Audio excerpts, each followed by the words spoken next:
Sweat Equity Podcast and streaming shows. We got Dean Akers, Adjunct CEO.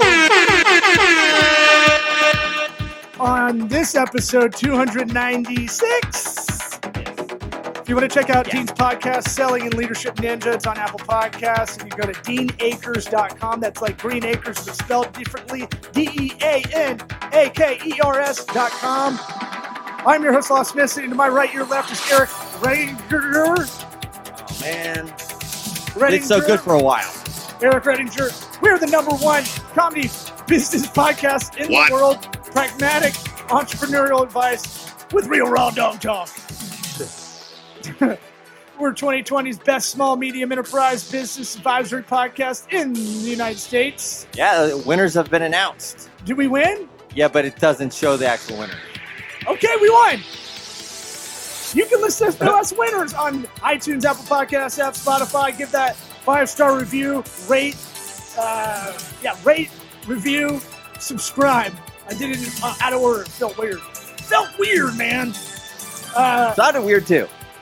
This episode of Sweat Equity is brought to you by Grasshopper. Try grasshopper.com/sweat. Like Keith Sweat, like Montez Sweat. Get you $75 off an annual plan. What's Grasshopper, you say? It's a business phone line. Don't have a Google Voice number for your business. Don't have your personal number for your business. Try grasshopper.com/sweat. Gets you $75 off an annual phone line. No one else is giving you that hookup. Holler if you hear me.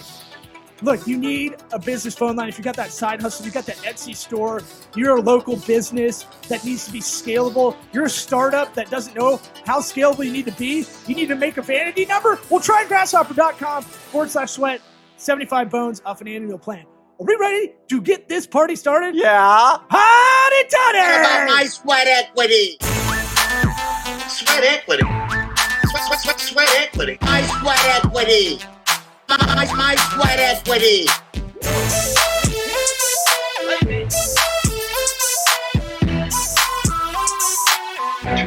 What about my sweat equity? Well, good to have you back on. We'll have you on as much as you're willing to come back on the show.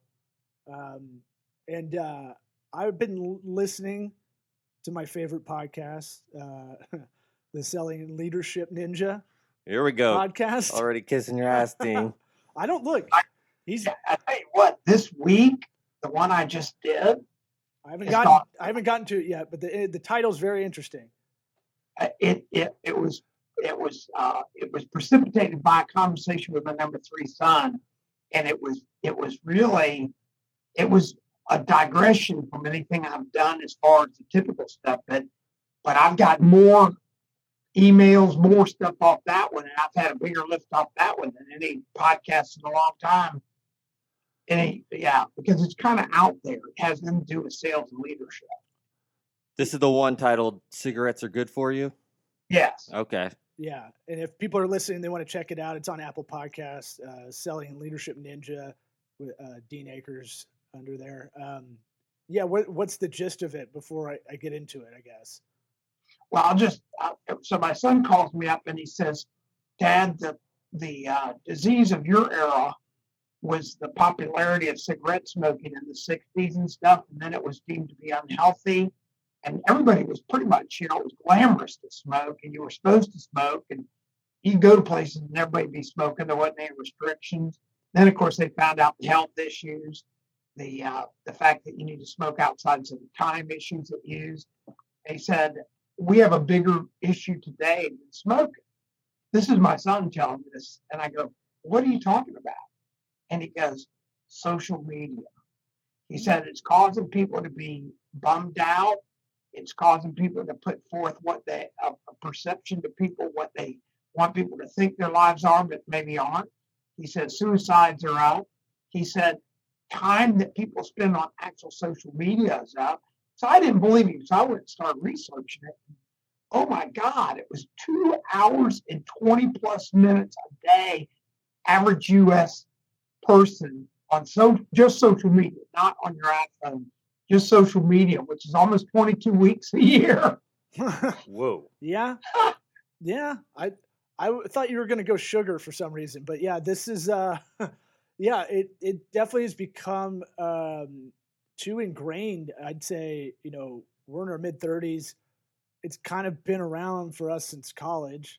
And it really was, I mean, when you get into it in college, it was like just what the social network, the movie was about was you're just trying to make sure you can keep your tabs on some of the girls you're talking Oh yeah, to. I can remember that. We had to have a college email address to be able to get on Facebook. Do you remember that? Yeah. You couldn't just jump on. You had to wait till your school got listed to be on Yeah. there. Yeah. Correct. And then it doesn't, the fact that you have these today, so it's in your hand. It, it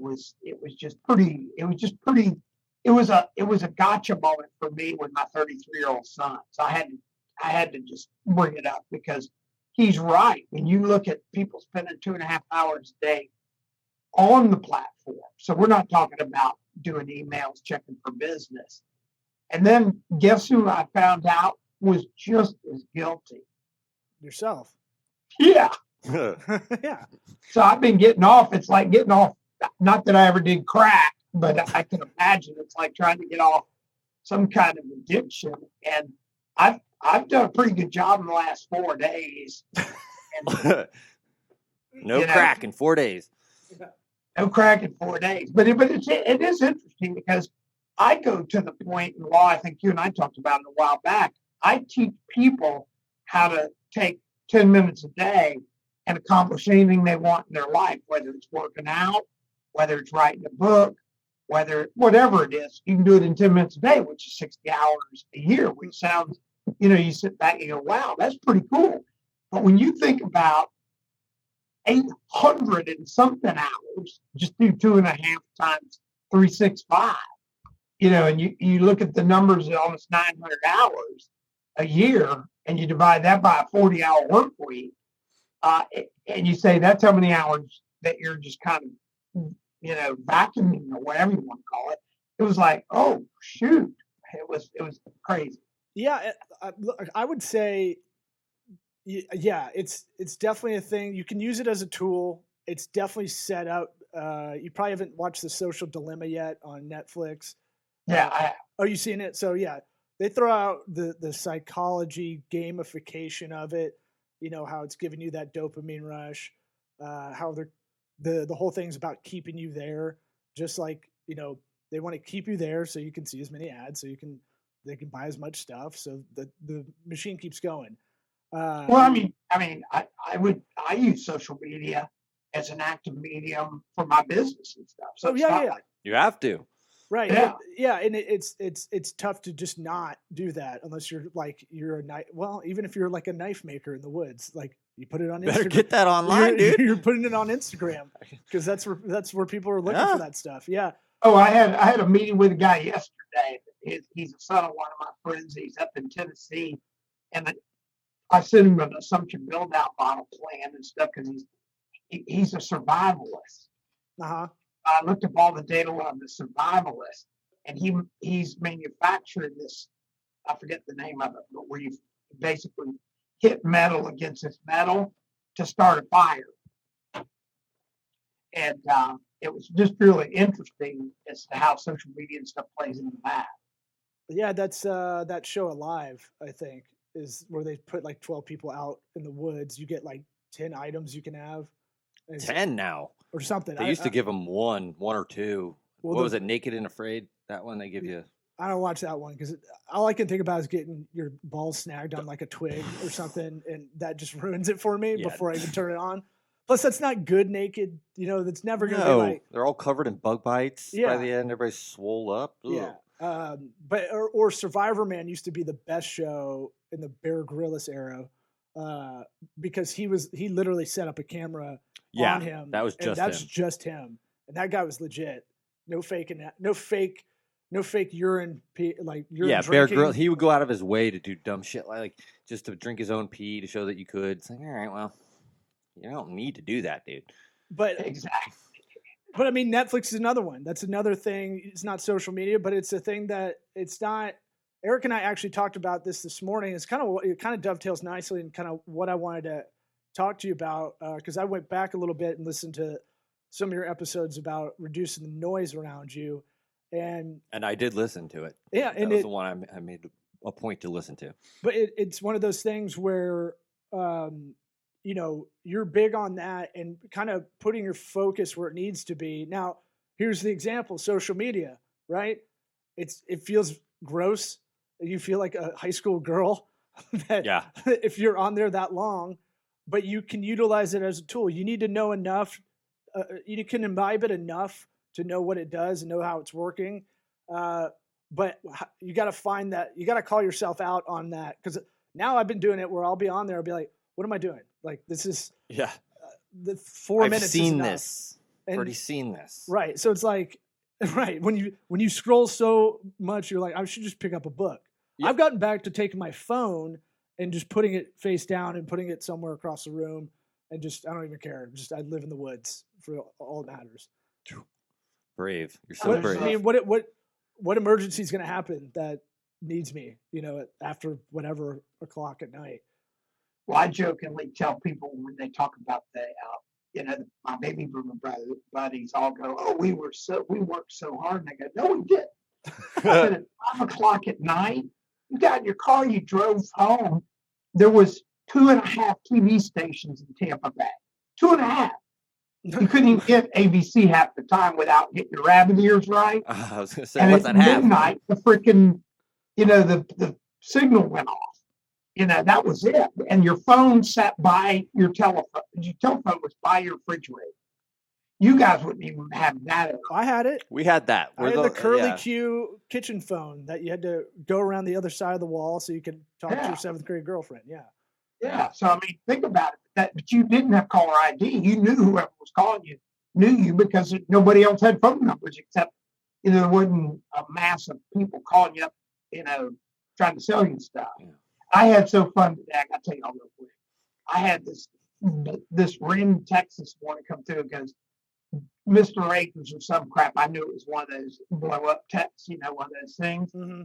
And so I sent him a text back, and I go, "Bob, you got my message about sending me the money?" And so we did this whole text. I love goofing on people now, you know, when they're sending me stuff. It goes, you know, I want to go ahead and wire me the money. I'll get you the account number. And he goes, "Well, send me $5,000 first, and I'll put it to you in Bitcoin." I said, "Man, we don't do it that way. You're the one that wants to be on our team." And I just went on and on. And I'm having so much fun. Well, before I get into the reducing noise conversation, I was telling Eric before we got on the mics, can you explain why, if you ever go to a meeting, you told me this story, I thought it was wildly interesting. If you ever go to a meeting, and you were telling me about a story where you went up to New York, I believe, where if you told me the advice is, if you ever ask for coffee, you take it, and you should always go to the restroom at some point, either before the meeting or during the meeting, or, you know, at some point. What can you explain that story and why? Because I don't want to ruin the punchline of it, but or the psychodynamic you figured out, I guess. It's a pretty powerful thing, you know. So even when I was back in sales in my 20s, is I'd go in and I'd ask to meet somebody, and they'd always say, "He's busy or tied up." And I said, "Can I use your restroom?" And they go, "Yeah, you can use our restroom." Well, guess where every restroom is in every office? Right next to the boss's office. Exactly. It's back in the back somewhere. Yeah. So you have to walk by everybody. And I'd walk by and I'd just start yucking it up. Next thing I know, I'd be talking to somebody. Next thing I know, they go, "Why are you here?" And I go, "I'm just using the restroom. I'm supposed to meet the CEO." And they go, "Oh, I'll walk you in there." Okay. They take me in and introduce me, and then the guys start yucking it up with me. You know? That's a great way to shoehorn your way in, you know. So we're not supposed to just get up in the middle of meetings multiple times to go to the bathroom. That's not what I definitely was trying to figure out. Well, you're like, what's that psychology?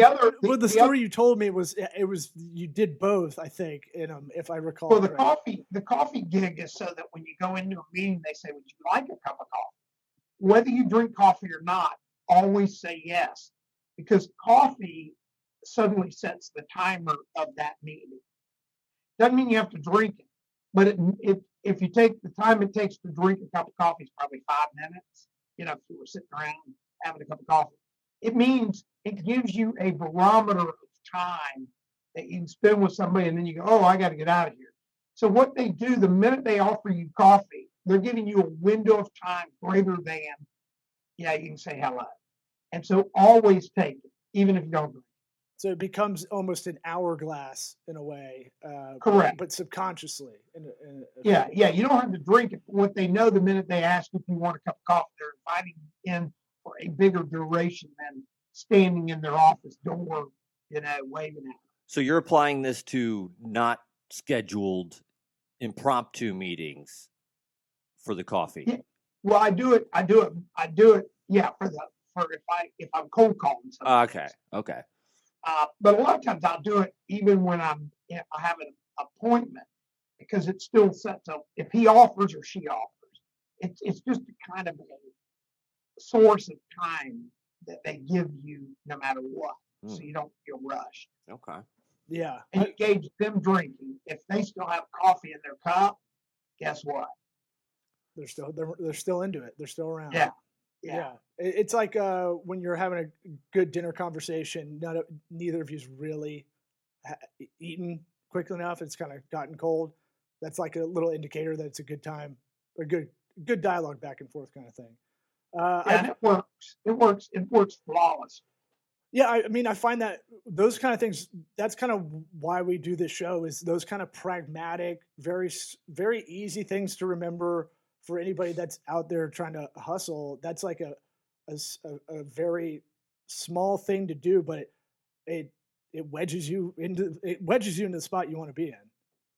Well, if you're in sales and you make your money from financial transactions, most salespeople had this discussion with one of ours today in one of our companies. He's sitting there. We find out we have a defined market. So it's not like, we're guessing where it's coming from. And he wants to do email blasts. And I find out that for him to make 6 to 10 million a year, he has 300 customers. I go, you don't do email blasts. You get highly intimate with them because it's a bunch of money they're going to pay you. You do the touching, you do all the stuff, you get engaged with it. Well, what happens is in business, you find so many people don't get engaged and they don't ever call or go there. I have my ninjas. I've got ninjas now that I'm working with. They'll sit there and they'll go, business is tough. And I go, what do you mean it's tough?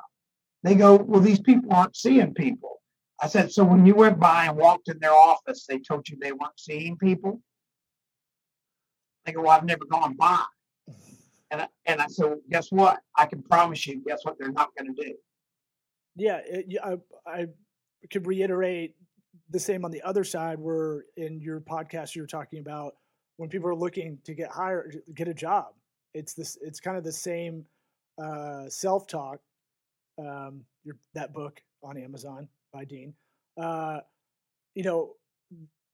that thing of like, you can be defeatist before you even really begin. And you were talking about a lot of people go, the job market's really tough right now, and COVID especially for a lot of people. But you'd flip that on them and be like, well, what have you done? Basically, is what you're getting to, right? Yeah, I had this guy. In fact, it was in a magazine today. I don't know if I have it right here on the top because I don't want to. Yeah, here it is. This is the back cover of the magazine. He's pulling out a hustler, everybody.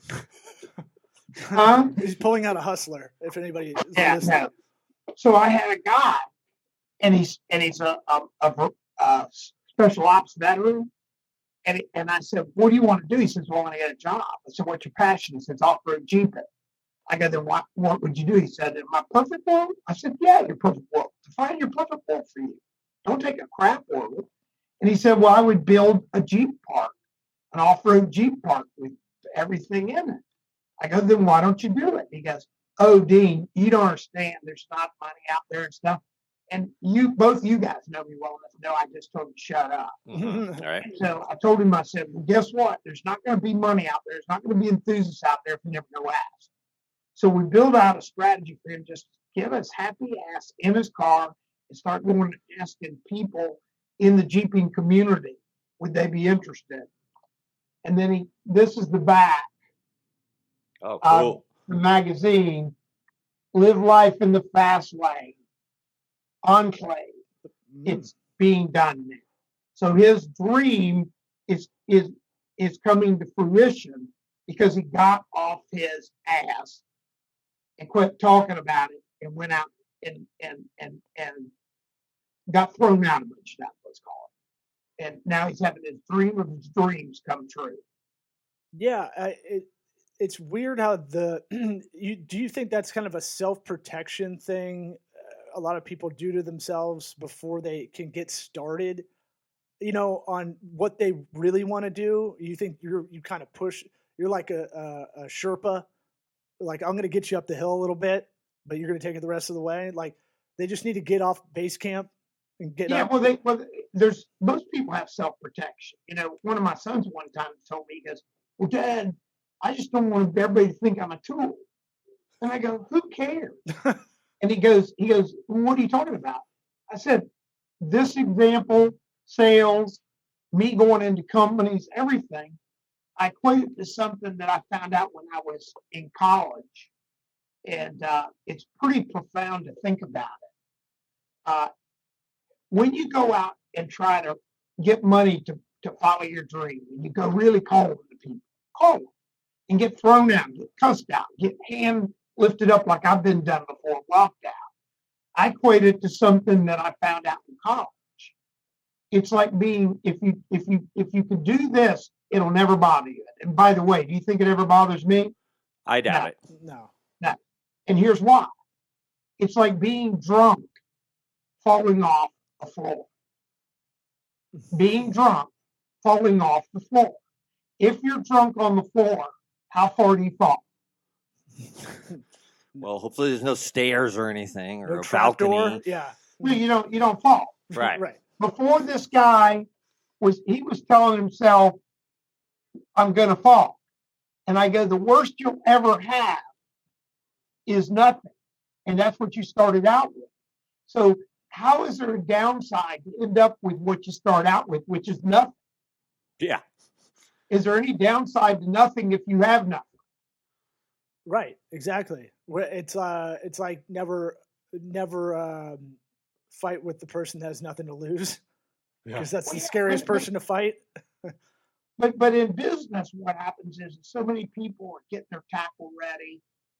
When I wrote my book, Self-Talk, I think I told you about the guy that took me to lunch, and he opens it up, and he goes here and he shows me a couple places, and he goes, "I love the book, Dean, but here's a spelling error." Oh, right, yeah. And then I asked him, "How many spelling errors more do I have in my book than your book?" And his answer was, "Well, I've never written the book." Exactly. Right. He's waiting to get it perfect. Now I have thousands and thousands of copies of my book that have sold. Right. Now, does it matter? Who knows? But if you get off your butt, like this guy right here, I am so proud of this Green Beret that went out. He was convinced he would never do anything but get a job, and he's raised damn near $100 million to create one of the coolest things that's going to be in this region. And it's all by subscription base and owner base. It's like a condo for rich Jeep owners. Whoa. That have their own playground. Interesting. Yeah. And that's like a niche market that, if people that are into those Jeeps, they're really fucking into them. Yeah. And like they do the, what is it called? Like coffee and cars on Saturday mornings, those like dork clubs for cars. Yeah. And man, there is a market for that, and good on him for capitalizing on it. Well, but what he did, the message I'd like to share, where if anybody who's listening to us today, the message I want to share is it's not good for him to da-da-da. The message is you can do anything you want if you put your mind to it and just start and trudge through. It's like my son with trying to get jobs. People try to get jobs. He came back up here and he needed to get a job. So he reached out and the guy goes, the CEO goes, he finally got the CEO, and the CEO goes, "Can you send me your resume?" And he told the CEO, "I don't have a resume. I'm not sending you a resume." The CEO says, "Why are you not going to send me your resume?" And he said to him, "I am." my resume. Oh boy, that's bold. And guess what? That's an Akers boy right there. Yeah. And guess what happened though, Law? He can back it up though. Well, he got the job. Right. But I'm saying like Everybody else is going through HR with resume. Sure. I talked to a kid the other day. He's going, well, I posted on Indeed. I posted here. I go, where do you want to go to work? He goes, well, I want a job. No. Where do you want to go to work? What company? And he told me, I said, well, that's where you're going to work. He goes, how do you know? Because you're going to get your happy ass in a car today, and you're going to go over there and ask to meet the CEO. That was 3 weeks ago. Guess where he works today? at that company. Yeah, and he had waited for months and months and months doing all the freaking LinkedIn posts, Indeed, all the job, crap he put up there. And until he decided where he wanted to go and went there, who else does that? Right, now, especially these days. Right, especially they didn't do it law in my day. In my day, they didn't. That's what my parents used to tell me all the time. Just go show up in a suit. Yeah, but we had a company during the recession of 08, and we had a no hiring order. So if you came into our company and you said, "Are y'all hiring?" Our receptionist said, "We'll take your application, but we're not hiring." The year we had a no hiring order with 200 and some change of people head count, we hired over 100 people that year. Over 100, and we had a no hiring freeze. Sounds like that receptionist didn't do a good job. No, she did a great job, because here's how we hired people. We hired people like how we met you two. Right. You guys didn't. We met you through a relationship. We were looking for something. We didn't run a freaking Indeed ad or something, did we? Yeah, I believe friends and family are about 90% of the way people get jobs, if I'm understanding. Well, it is, and being assertive. Sure, but yeah, the stuff where you're, I feel it on the other side for a lot of people looking for the right person. They're like, well, we put it on ZipRecruiter, which should be on every site, and it's like, we can flip this around on the other side for the employer. And I think what you're doing is what I used to do for clients for target audience. Close your eyes. Who's your dream client? What does that look like? What is that business, or what is that person? Give me that makeup, or give me what they wear. Give me what they might drive, or whatever that is. If it's a B2C, if it's B2B, what kind of business are they? Are they organized? Are they growth phase? Are they whatever? Or are they X, Y, and Z? And I feel like you could do that for the jobs. And a lot of people, we're not that great at hiring, like just overall, in a lot of weird ways. Like, because no one sits to have that conversation. What's the psychology of the person we want to work around or under me, or next to me, or whatever that is? And then what are the things they actually need to do, not the stuff on the resume? How can I do an aptitude test in person, not just print off Google's hiring questions that I don't understand when I ask them? You ever had that? You ever heard of those? Oh, yeah. And people, they'll ask you those, they'll print them off the internet, they'll ask you them, and then you can answer it, but they don't even know how to assess the answer. Yeah. Let me look up the right answer real quick. But I think you take one thing I've noticed, your strategy or approach to a lot of stuff is take a wide stance. Let's step back, let's look at it macro. And then, so you probably told the Jeep guy, okay, there's not enough people that are interested. Maybe after he talked to some people, let's look at the market share of how many people own Jeeps. Or I could see you. They never ever talked to people. Oh yeah, but I know, but I'm saying, I'm trying to give it a bad example because that went one the other way. But I'm saying, like, what you'll do is you'll pull back out and go, like you did with social media. You went and looked up. You had to find out, what is the average use? What's the macro on that? Or what's the average of our population, imbibing content via social media? And I think that helps put a lot into perspective. But also, what's the extreme case of, like, what is the job you want to get? Okay, let's narrow that down. Let's put it by company and see how we can get in there. Because without that, you don't have any focus. Correct. And I found them, like, for instance, in all my companies, and I've had companies, the biggest one I've ever had was close to 1,000 employees. So there are no Amazons or huge companies. But I've never run an ad to hire a person in my career. I've had lobbies full of people, and I'm not talking. So the persons that brought my team members, like when I had my construction company, my lobby was full of people, pipe layers, backhoe operators, people every day. And guess who was recommending them come see us? The other employees. Yeah, exactly. And one thing I learned, those guys that ran backhoes and stuff, we weren't their first job. And so they all hang out at the same bars. They knew the same kinds of people. So when their buddies were bitching about who they worked for, because I did all these touches for my team's birthday notes, all the stuff, we had meetings, they would tell them, well, the company I work for is awesome. You ought to see if you're lucky enough to be on board. So when they would come there, it was a way different framework than trying to just look at resumes.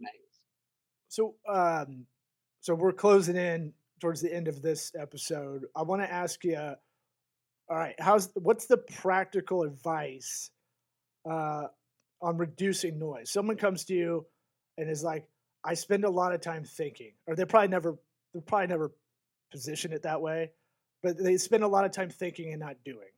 Or there's people listening to this that are like, I don't know, I'm indecisive, or I'm so busy, I have so much going on. Yeah, everybody's busy now, and the people that tell me they're busy, they're not, and I know it. And people like yourself, Dean, you're busy, but you'll never say that you're busy. I find this to be very true with almost everybody I know. Oh, I'm super busy. It's like, well, what do you have to do? Well, I got to go to this place I got to get my nails. I got to get acrylic nails. And you're like, oh, okay. I got to get, you won't be able to type. Why are you God forbid you pull up their calendar and be like, all right, how long does that take? Right. How long does that take? Yeah. You got a lot of free time. Yeah. Talk to a billable lawyer who does it every 6 minutes, and they'll tell you how to squeeze the most out of the day work wise. How do you tell anybody, or how about just, I'll state for me, I'm trying to work on that slowly but surely. And I'm using the Adam Carolla theory. If it doesn't make me money or make me happy, why am I doing it? And that's with your time, because it's the best commodity we all have. How do you talk someone out of just knocking it off? This will sound really, and it's not easy to do, but I've been doing it now for almost 35 years with my teams. I actually take a piece of line paper, and each line is a 15-minute increment.